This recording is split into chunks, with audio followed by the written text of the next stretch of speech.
कहानी की शुरुआत में हम ट्री नाम की एक लड़की को देखते हैं जो कि कार्टर नाम के एक लड़के के रूम में सोकर उठती है। यह दोनों एक ही कॉलेज में पढ़ते थे, लेकिन ट्री कार्टर को नहीं पहचानती। दरअसल कल रात पार्टी में ट्री ने बहुत ज़्यादा ड्रिंक कर ली थी, इसलिए नशे में होने की वजह से वह कार्टर के साथ उसके रूम में आ गई थी। लेकिन कार्टर एक अच्छा लड़का था, इसलिए उसने ट्री का फ़ायदा नहीं उठाया। इसी दौरान ट्री के डैड उसको कॉल करते हैं, लेकिन वह उनका कॉल नहीं उठाती क्योंकि वह उनसे नफरत करती थी। हम देखते हैं कि आज 18 सितंबर है और आज ट्री का बर्थडे भी है। इसके बाद ट्री वहां से निकलकर अपने हॉस्टल रूम में जाने लगती है और इसी दौरान उसे कैंपस में कई लोग अलग अलग तरह की एक्टिविटीज़ करते हुए दिखाई देते हैं। वहीं उसे टीम नाम का एक लड़का मिलता है जिसके साथ वह एक बार डेट पर गई थी, पर ट्री उसे इग्नोर करके वहां से चली जाती है। फिर जब ट्री अपने रूम में आती है तो वहां पर उसकी रूममेट लोरी उसे बर्थडे विश करती है और एक कप केक देती है। यह केक उसने खुद ही बनाया था, लेकिन ट्री उस कप केक को फेंक कर वहाँ से चली जाती है। इसके बाद ट्री एक हॉस्पिटल में जाती है जहाँ पर लोरी भी इंटर्नशिप कर रही थी। ट्री यहाँ पर एक प्रोफेसर डॉक्टर ग्रेगरी से मिलने आती है जिसके साथ उसका अफेयर चल रहा था। फिर वह दोनों वहीं पर एक दूसरे को किस करने लगते हैं, लेकिन तभी वहां पर डॉक्टर ग्रेगरी की वाइफ आ जाती है और ट्री वहां से चली जाती है। उसी रात ट्री एक पार्टी में जाती है, लेकिन तभी एक मास्क पहने हुए इंसान उसको फॉलो करने लगता है। ट्री उसको देखकर डर जाती है और एक टनल के अंदर भाग जाती है, लेकिन तभी पीछे से एक आदमी ट्री के पास आता है और उसे चाकू मारकर मार डालता है। लेकिन तभी ट्री की नींद खुलती है और वह फिर से खुद को कार्टर के रूम में सोया हुआ पाती है। तभी कार्टर उसको वही सब कुछ कहता है जो उसने ट्री को पहले दिन बोला था। अब ट्री के साथ वह सभी चीज़ें वापस हो रही थी जो उसके साथ पहले हुई थी। कैंपस में भी वह सभी लोग वही एक्टिविटी कर रहे थे जो वह लोग पहले कर रहे थे। तभी टिम उसे मिलता है और वह भी सेम ही बात उसे बोलता है। फिर अपने रूम में पहुंचने पर लोरी भी उसे उसी दिन की तरह बर्थडे विश करती है और एक कप केक देती है। अब यह देखकर ट्री बहुत ज़्यादा परेशान हो जाती है, मानो एक ही दिन वो 2 बार जी रही हो और आज की डेट भी 18 सितंबर थी। अब रात को पार्टी में जाते वक्त ट्री को पता था कि वह किलर फिर से आएगा, इसलिए इस बार वह पार्टी में जाने के लिए दूसरा रास्ता चुनती है। फिर पार्टी में पहुँच वह देखती है कि यह तो उसी के ही बर्थडे की सरप्राइज पार्टी है। अब यहाँ पर सभी लोग बहुत इंजॉय करते हैं और थोड़ी देर बाद जब ट्री अपने फ्रेंड के साथ उसके रूम में जाती है तभी वहाँ पर वह किलर भी आ जाता है और उसके फ्रेंड को मार देता है। फिर वह किलर ट्री के पास आता है और उस पर भी हमला करके उसे भी मार देता है, लेकिन तभी ट्री फिर से सोकर उठती है और वह खुद को कार्टर के रूम में पाती है। अब ट्री के साथ फिर से वही सब होने लगता है जो उसके साथ पहले हुआ था। ट्री इससे बहुत ज़्यादा डर जाती है और खुद को अपने कमरे में लॉक कर लेती है, पर वह किलर पहले से ही उसके रूम में छुपा होता है और इस बार भी वह उसके पास आकर उसे मार डालता है, जिसके बाद मरते ही वह फिर से कार्टर के रूम में पहुंच जाती है और उसके लिए यह दिन फिर से रीसेट हो जाता है। हम देखते हैं कि ट्री के अलावा किसी को भी यह याद नहीं रहता कि फास्ट में उसके साथ क्या हुआ था। फिर ट्री को इस तरह परेशान देखकर कार्टर उसकी मदद करने को कहता है, लेकिन जब ट्री उसे सच बताती है तो कार्टर उसकी बातों पर विश्वास नहीं करता। अब उसे विश्वास दिलाने के लिए ट्री उसे पहले से ही वह चीज़ें बता देती है जो थोड़ी देर बाद होने वाली थी, जिसको देखने के बाद कार्टर उस पर विश्वास कर लेता है। इसके बाद कार्टर उसे कहता है कि शायद तुम्हारे पास बहुत सारी लाइफ लाइन है और तुम एक टाइम लूप में फंस गई हो, जिस वजह से तुम जब भी मरती हो तो उसी दिन में वापस पहुंच जाती हो। इसके बाद वो उसे कहता है कि तुम्हें जिस पर भी शक है तुम उसकी एक लिस्ट बनाओ, जिससे तुम यह पता लगा पाओगी कि तुम्हें कौन मारना चाहता है, और अगर तुम उससे बच गई तो तुम इस टाइम लूप से बाहर आ जाओगी। अब ट्री को यह आइडिया बहुत अच्छा लगता है और वह उन लोगों की लिस्ट बनाने लगती है जिन पर उसको शक होता है, जिसके बाद वह किलर का पता लगाने के लिए उन लिस्ट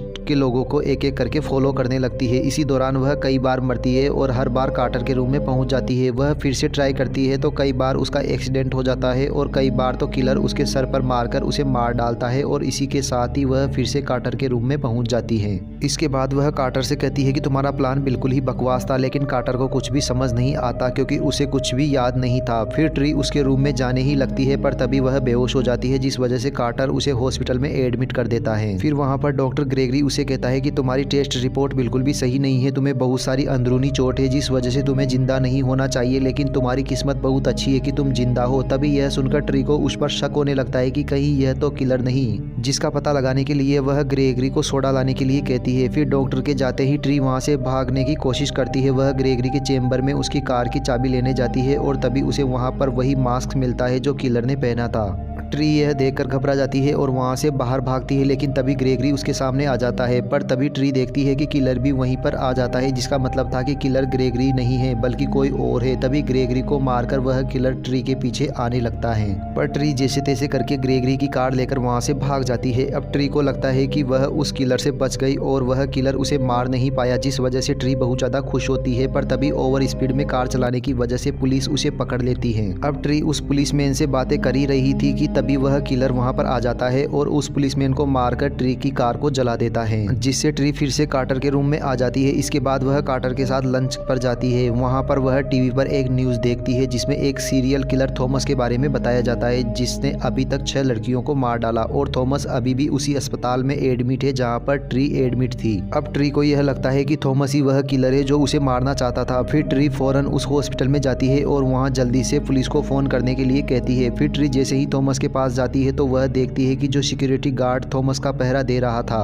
थॉमस ने उसे मार डाला था। फिर थॉमस ट्री पर भी हमला करने की कोशिश करता है, लेकिन तभी वहाँ पर कार्टर आ जाता है, लेकिन कार्टर को रोकने के लिए थॉमस उसे भी मार देता है। फिर वह ट्री को मारने के लिए उसके पास जाता है, लेकिन तभी ट्री पीछे से उस पर हमला कर देती है। अब ट्री थॉमस को मार सकती थी, लेकिन वह उसे नहीं मारती क्योंकि कार्टर मर चुका था और अगर ट्री ने थॉमस को मार दिया तो यह टाइम लूप यहीं खत्म हो जाएगा और कार्टर कभी भी जिंदा नहीं होगा। इसलिए ट्री खुद को ही फांसी लगाकर मार डालती है। फिर जब ट्री वापस से कार्टर के रूम में उठती है तो वह भागकर उसे हक करती है क्योंकि अब वह उसे पसंद करने लगी थी। इसके बाद से हम देखते हैं कि ट्री अब पूरी तरह बदल जाती है। पहले ट्री बहुत ज़्यादा घमंडी थी और किसी की भी परवाह नहीं करती थी, लेकिन अब ऐसा नहीं है। सबसे पहले वह अपने रूम में जाती है और वहाँ पर लॉरी से माफ़ी मांगती है। इसके बाद वह प्रोफेसर ग्रेगरी के पास जाती है और उनसे ब्रेकअप कर लेती है। इसके बाद वह कार्टर के पास आती है और उसे किस करती है, जिसके बाद वह उसे कहती है कि आज रात हम दोनों इंटीमेट होंगे।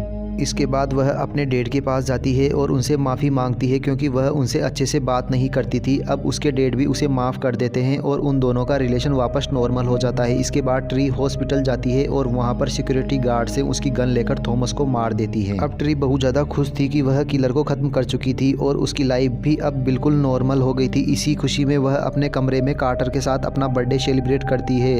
अब जब वह अपने रूम में सोती है तो अगले दिन हम देखते हैं कि वह फिर से कार्टर के रूम में उठती है, जिसका मतलब वह किलर थॉमस भी नहीं था। फिर वह अपने रूम में जाकर अपना सारा सामान पैक करने लगती है कि तभी वहाँ पर लॉरी आ जाती है और उसे बर्थडे विश करके कपकेक देती है। इस पर ट्री उसे कहती है कि यह कपकेक तो मैं कल रात को ही खा चुकी हूँ और तभी उसे रियलाइज़ होता है कि वह रात को नींद में ही मर गई थी और उसे और कोई नहीं बल्कि उसकी रूममेट लॉरी ही मारना चाहती थी। दरअसल ट्री इससे पहले उसके कपकेक को फेंक देती थी, जिस वजह से लॉरी उस मास्क को पहनकर ट्री को मारती थी और उस दिन हॉस्पिटल में भी वह मास्क लॉरी ने ही रखा था क्योंकि वह इसका सारा इल्ज़ाम थॉमस पर लगाना चाहती थी। अब जब ट्री को लॉरी का सच पता चल चुका था तो ट्री के सामने लॉरी खुद ही कबूल कर लेती है कि वही किलर है और वह उसे इसलिए मारना चाहती थी क्योंकि वह डॉक्टर ग्रेगरी से प्यार करती थी, पर डॉक्टर ग्रेगरी ने उसकी जगह ट्री को चुना। इस वजह से वह ट्री से जलने लगी। इसके अलावा ट्री हमेशा से ही उसके साथ बुरा बर्ताव करती थी, जिस वजह से लॉरी उसे मारना चाहती थी। इसके बाद वह दोनों आपस में लड़ने लगती है और तभी ट्री उसी का ही कप उसे खिला देती है और खिड़की से नीचे फेंक देती है, जिससे उसकी वहीं पर मौत हो जाती है और फाइनली यह टाइम लूप वहीं रुक जाता है। अब ट्री के साथ सब कुछ ठीक हो जाता है और वह उस टाइम लूप से निकल चुकी थी। और दोस्तों इसी के साथ यह कहानी यहीं खत्म हो जाती है। दोस्तों यह मूवी आपको कैसी लगी? अगर वीडियो पसंद आई हो तो चैनल को सब्सक्राइब कर दीजिए और वीडियो को लाइक कर दीजिए। मिलते हैं अगली मूवी के साथ, तब तक बने रहिए हमारे साथ हमारे चैनल पर।